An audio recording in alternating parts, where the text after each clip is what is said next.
നമ്മളിന്ന് സംസാരിക്കാൻ പോകുന്നത് സെർവിക്കൽ ക്യാൻസറിനെ കുറിച്ചാണ്. സെർവിക്കൽ ക്യാൻസർ ഉണ്ടെങ്കിൽ ശരീരം കാണിച്ചു തരുന്ന ലക്ഷണങ്ങൾ എന്തൊക്കെയാണ് എന്നതിനെക്കുറിച്ച് കൂടി നമുക്കിവിടെ സംസാരിക്കാം. സെർവിക്കൽ ക്യാൻസർ എന്നത് ഗർഭാശയത്തിൻ്റെ താഴത്തെ ഭാഗത്തുണ്ടാകുന്നതാണ്. ഇത് മിക്കവാറും ഹ്യൂമൻ പാപ്പിലോമ വൈറസ് അഥവാ HPV അണുബാധ മൂലമാണ് ഉണ്ടാകുന്നത്. ഇത് അസാധാരണമായ കോശവളർച്ചയിലേക്ക് നയിക്കുകയും തുടർന്ന് കാലക്രമേണ ക്യാൻസറായി മാറുകയും ചെയ്യുന്നു. ജനുവരി എന്നത് സെർവിക്കൽ ക്യാൻസർ അവബോധ മാസമാണ്.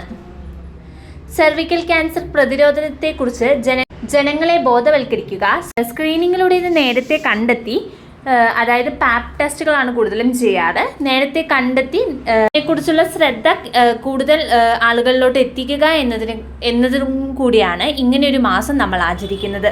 അതിജീവന നിരക്ക് പ്രധാനമായും നേരത്തെയുള്ള രോഗനിർണയത്തെ ആശ്രയിച്ചിരിക്കും. സ്ത്രീകൾക്കിടയിൽ ക്യാൻസർ സംബന്ധമായ മരണങ്ങളിൽ രണ്ടാമത്തെ പ്രധാന കാരണമാണിത്.